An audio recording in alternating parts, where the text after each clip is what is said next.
জাতীয় থেকে আন্তর্জাতিক, প্রান্তিক, জনপদ থেকে নগর চারপাশে ঠিক কি ঘটছে এই মুহূর্তে, এসব নিয়ে আয়োজন এখন চারদিক। সঙ্গে আছি আমি সাজিদ আরাফাত।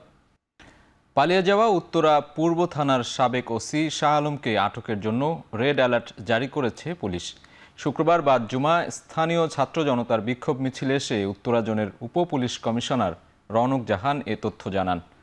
তিনি বলেন, এ ঘটনায় 1 সদস্য বিশিষ্ট তদন্ত কমিটি গঠন করা হয়েছে। আগামী 3 কর্মদিবসের মধ্যে প্রতিবেদন জমা দেবে কমিটি। আসামিকে পালাতে সহায়তা করেছে কারো বিরুদ্ধে এমন প্রমাণ পেলে ব্যবস্থা নেওয়া হবে বলেও জানান তিনি। বলেন, ইতোমধ্যে সন্দেহভাজন এক পুলিশ কর্মকর্তাকে শাস্তি দেওয়া হয়েছে। এ সময় বৈষম্য বিরোধী ছাত্র আন্দোলনের মুখ্য সংগঠক আব্দুল হান্নান মাসুদ বলেন, খুনি হাসিনার দোসরদের দ্রুততম সময়ের মধ্যে শাস্তির আওতায় আনতে হবে। খুনের আসামি সাবেক ওসি শাহ আলম কিভাবে থানা থেকে পালিয়ে যায় তার সুষ্ঠু তদন্ত করে অপরাধীদের কঠোর বিচারের আওতায় আনার দাবিও জানান তিনি। তাকে এখানে পালিয়ে যেতে সহযোগিতা করা হয়েছে, তাকে এখানে সরে যেতে সহযোগিতা করা হয়েছে। উত্তরা পূর্ব থানায় যত প্রশাসনিক কর্মকর্তা আছে এরা কেউ এর দায় এড়াতে পারে না, না ওসি দায় এড়াতে পারে, না এসআইরা দায় এড়াতে পারে।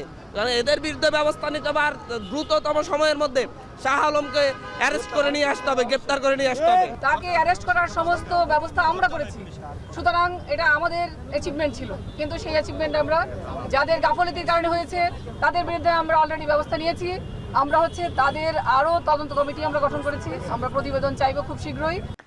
ঐক্যবদ্ধ থাকলে কোনো অপশক্তি আটকে রাখতে পারবে না মন্তব্য করেছেন জাতীয় নাগরিক কমিটির মুখ্য সংগঠক সার্জিস আলম।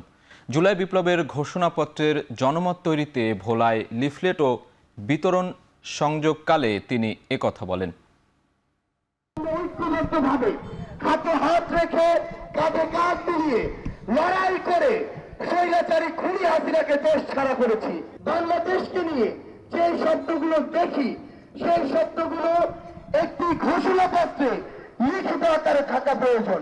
ফুটপাতে দোকানদারি করে যে ভাইরা হোটেল চালায়, ব্যবসা বাণিজ্য করে, তাদের সাথে কথা বলেছি। আমরা তাদেরকে বলেছি তারা ঘোষণাপত্রে কি দেখতে চায়। তারা সবার আগে বলেছে তারা ওই খুনি হাসিনার ফাঁসি দেখতে চায়। ৭২-এর সংবিধান ৭১-এর আকাঙ্ক্ষাকে ধারণ করে না। এই সংবিধান আওয়ামী লীগের মোড়কে মোড়ানো। সরকারের পক্ষ থেকে জুলাইয়ের ঘোষণাপত্র নিয়ে কোনো দৃশ্যমান পদক্ষেপ না দেখায় শঙ্কা জানিয়েছেন জাতীয় নাগরিক কমিটির সদস্য সচিব আক্তার হোসেন। শুক্রবার বিকেলে জুলাই ঘোষণাপত্রের পক্ষে জাতীয় নাগরিক কমিটির আয়োজনে শাহবাগ মোড়ে জনসাধারণের মাঝে লিফলেট বিতরণ ও কার্যক্রমে উপস্থিত থেকে তিনি একথা বলেন। দ্রুত রাজনৈতিক দলগুলোর সাথে আলোচনায় বসে সরকারকে ঘোষণাপত্র প্রকাশের দাবি জানান তিনি।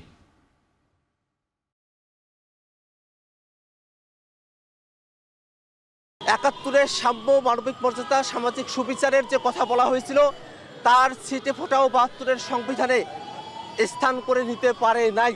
সরকারের তরফ থেকে এখনো পর্যন্ত দৃশ্যমান কোনো পদক্ষেপ আমরা খেয়াল করিনি। আমরা সরকারকে আহ্বান জানাবো যাতে করে 15 জানুয়ারির মধ্যেই ঘোষণাপত্র জারি করা হয় এবং এই জন্য যে ধরনের ব্যবস্থাগুলো নেওয়া প্রয়োজন, রাজনৈতিক দলগুলোর সাথে বসা প্রয়োজন, পক্ষগুলোর সাথে বসা প্রয়োজন, সে কার্যক্রম যেন দৃশ্যমান হয়। জুলাই আন্দোলনের পর এখনও 6 জনের মরদেহ ঢাকা মেডিকেল কলেজের মর্গে রয়েছে বলে জানিয়েছে জুলাই গণ অভ্যুত্থান বিষয়ক বিশেষ সেল। বিষয়টি নিশ্চিত করেছেন শাহবাগ থানার ভারপ্রাপ্ত কর্মকর্তা। শুক্রবার দুপুরে ঢাকা মেডিকেল কলেজের ইমার্জেন্সি বিভাগের গেইটে এক জরুরি সংবাদ সম্মেলনে সেলের সম্পাদক হাসান ইনাম জানান, 6টি মরদেহের মধ্যে 1 জনের পরিচয় শনাক্ত হয়েছে। বাকি 5 জনের পরিচয় নিশ্চিতের চেষ্টা চলছে। জুলাই আন্দোলনের সময় থেকে যারা নিখোঁজ আছেন তাদের পরিবারকে এই বিশেষ সেলের সাথে যোগাযোগ করার আহ্বান জানান তিনি। রাষ্ট্রীয় পৃষ্ঠপোষকতার রাজনীতি বিএনপি আর দেখতে চায় না। নতুন বাংলাদেশ গড়ার ক্ষেত্রে যে কোনো ধরনের হামলা মামলার ঘটনা অতীতের বিচারহীনতারই উদাহরণ বলে মন্তব্য করেছেন বিএনপির স্থায়ী কমিটির সদস্য আমির খসরু মাহমুদ চৌধুরী। বিকেলে বঙ্গবন্ধু শেখ মুজিব মেডিকেল বিশ্ববিদ্যালয়ে চিকিৎসাধীন গণ অধিকার পরিষদের সিনিয়র সহসভাপতি ফারুক হাসানকে দেখতে এসে একথা বলেন তিনি। এ সময় তিনি বলেন, শান্তিপূর্ণ রাজনীতি করতে চাইলে সবার পারস্পরিক শিষ্টাচার বজায় রাখতে হবে। এ সময় গণ অধিকার পরিষদের নেতারা বলেন, 24 ঘন্টার মধ্যে ফারুক হাসানের ওপর হামলাকারীদের দ্রুত গ্রেপ্তার করা না হলে নিম্ন আদালত ঘেরাও করা হবে। এদিকে সরকারের আইনশৃঙ্খলা বাহিনী নীরব ভূমিকা পালন করছে বলেও অভিযোগ করেন গণ অধিকার পরিষদের নেতারা।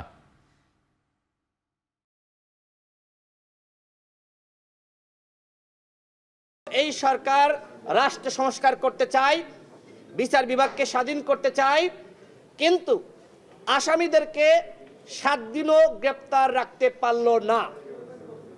আমরা তীব্র নিন্দা এবং ধিক্কার জানাচ্ছি। এত বড় ত্যাগের পরও আবারও একটা বিচারহীনতার প্রবণতা এখানে দেখা যাচ্ছে, এবং এই বিচারহীনতার প্রবণতা একটা জিনিস সামনে তুলে আনছে, সেটা হচ্ছে রাষ্ট্রীয় পৃষ্ঠপোষকতার একটা প্রশ্ন এখানে চলে আসছে।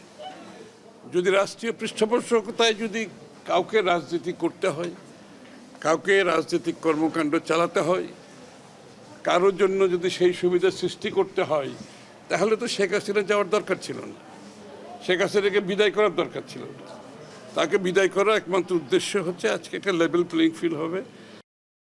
ফ্যাসিবাদ ফিরে আসুক জনগণ চায় না। অন্তর্বর্তী সরকারের প্রতি সবার প্রত্যাশা অনেক বেশি বলে মন্তব্য করেন বাংলাদেশ জামায়াতে ইসলামীর ঢাকা মহানগর উত্তরের আমির মোহাম্মদ সেলিম উদ্দিন। শুক্রবার উত্তরা 7 নং সেক্টর শহীদ মুগ্ধ মঞ্চে আয়োজিত সহযোগী সমাবেশে প্রধান অতিথির বক্তব্যে কথা বলেন তিনি বলেন, কোনো হুমকি ধামকিতে ভয় না পেয়ে সাহসের সাথে অন্তর্বর্তী সরকারকে দেশে শৃঙ্খলা ফিরিয়ে আনার প্রত্যাশা রয়েছে। সেই সাথে আগামীতে আর দোষারোপের রাজনীতি মানুষ গ্রহণ করবে না। দোষারোপের রাজনীতি ফ্যাসিবাদী ও শেখ হাসিনার তৈরি বলে জানান তিনি।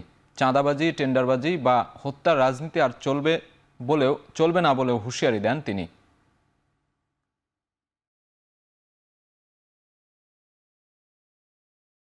জনগণ কিন্তু আগের মতো আর ঘুমিয়ে নাই, তারা অনেক সজাগ। কে কি করেন, কি বলেন, কোথায় কোথায় যান, কার কার দোয়া চান এবং কি করতে চান, জনগণ কিন্তু কিছুই তাদের জানার বাইরে নয়।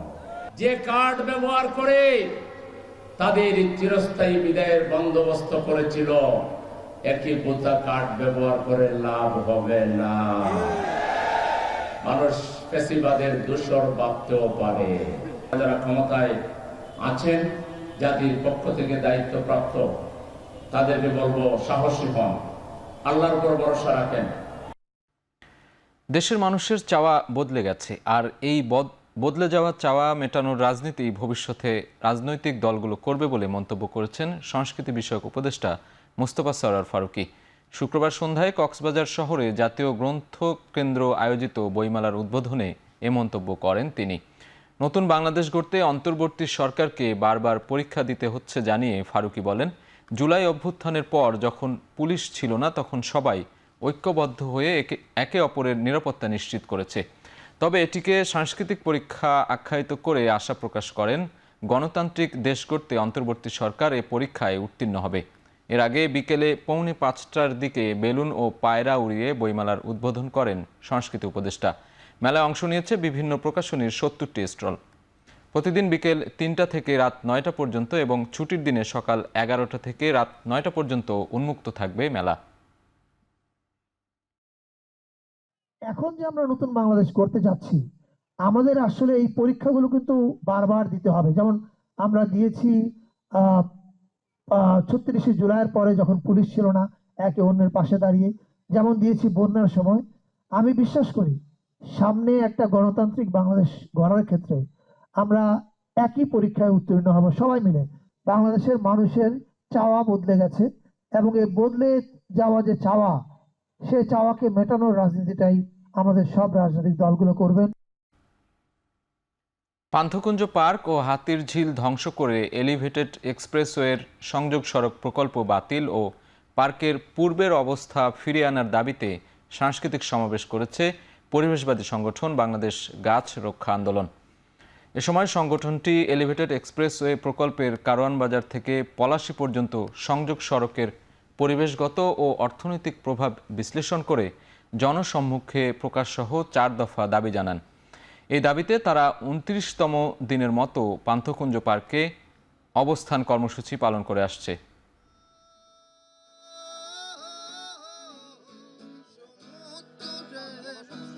এজন্য আয়োজকদেরকে ধন্যবাদ। প্রতিটা মানুষই হচ্ছে চায় যে একটু সবুজ বাড়বে, আমাদের স্বাস্থ্যগত উন্নয়ন হবে, পরিবেশকে আর ধ্বংস করা হবে না। এই সরকার ছিল আমাদের আন্দোলনের ফলশ্রুতি। তো এই সরকারও আমাদের এই যে 29 দিন আজকে আমাদের ভাইরা, সন্তানের মতো ভাইরা, ওরা এই যে অমানবিক কষ্ট করছে, ওনাদের মনে হচ্ছে না যে ওনারা এটাতে কোনো ভ্রুক্ষেপ আছে ওনাদের। শেষ করছি এখন চারদিক। সঙ্গে থাকার জন্য ধন্যবাদ।